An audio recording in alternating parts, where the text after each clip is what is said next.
কয়েকদিন পর, পর আমার জামাই ছোট মাছ এনে আমাকে এত বেশি বিরক্ত করে। যদিও খেতে অনেক বেশি মজা লাগে কিন্তু ওই তো মাছ কাটা কিন্তু অনেক ঝামেলা। এই মাছ বেছে কুটে ধুয়ে রান্না করা অনেক প্যারার কাজ। যদিও খেতে খুবই মজা লাগে। তো যাই হোক, আসসালামু আলাইকুম, সবাই কেমন আছেন? আশা করছি ভালো আছেন। আলহামদুলিল্লাহ আমিও ভালো আছি আল্লাহর রহমতে। এই যে আজকে দেখেন কচি কুমড়া রান্না করব।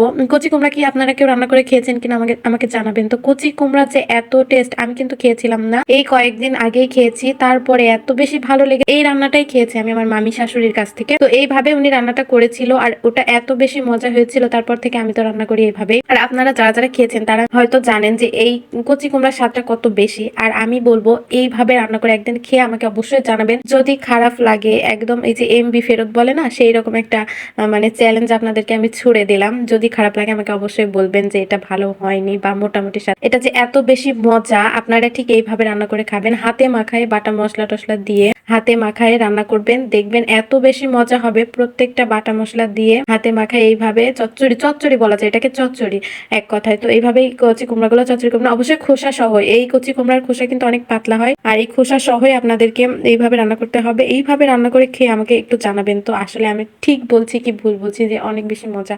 হ্যাঁ, আসলেই অনেক বেশি মজা। যাই হোক, ওখানে রান্নাটা বসাই দিয়ে এদিকে হয়তো আমার জামাই বেটা এই ছোট ছোট মাছ এনে একদম আমাকে বিরক্ত করে দিয়েছে। তো আমি তো কাটতে বসেছি, তাকেও বসাই দিছি। আমি কি একা কাটবো, একা কি এগুলো কেটে পারি? যদিও আমি কিন্তু প্রথম থেকে একাই কাটছিলাম। আমি হচ্ছে প্রায় 1 ঘন্টার বেশ সময় থেকে আমি হচ্ছে কাটা শুরু করেছি। যদিও এই ভিডিওতে বোঝা যাচ্ছে না যে মনে হচ্ছে খুব দ্রুত হয়েছে, এমনটা একদম না। আমি এই যে এতটুকু মাছ বেছে কেটেছি, এটা আমার 1 ঘন্টা বেশি সময় লেগেছে। যেহেতু আমি প্রথম, আমি কিন্তু এই এখন যা করি, যা ভিডিওতে দেখায় সবকিছু বেশিরভাগই আমি প্রথম করি। কারণ আমি নতুন সংসার, আমি হচ্ছে যা করি নতুনই করি, এর আগে কখনো করি না। এখন আমি এই নতুন সংসারেও ঢুকেছি, নতুন ভিডিও বানাতেও শুরু করেছি। তো সবকিছু নতুন নতুনই আপনারা দেখতেছেন। যাই হোক, এখানে মাছ কিন্তু আমি একা কাটছি না। আমি 1 ঘন্টা ধরে একা কষ্ট করার পরে লাস্ট আমি তাকে ডেকেছি যে আমি এভাবে আর পারছি না, এভাবে করতে গেলে আমার আরো 2 ঘন্টা সময় লাগবে। তুমি এদিকে এসে বাকি মাছগুলো বেছে দাও, আমি এদিকে যে মাছ কাটা সেগুলো কেটে নিই। ও ওইদিকে ওই মাছগুলো বাছতে ছিল আর আমি এদিকে কাটতেছিলাম। এইভাবে সেই মাছ কাটা শেষ করেছি, দুজন মিলে করেছি, তাও অনেক সময় লেগেছে।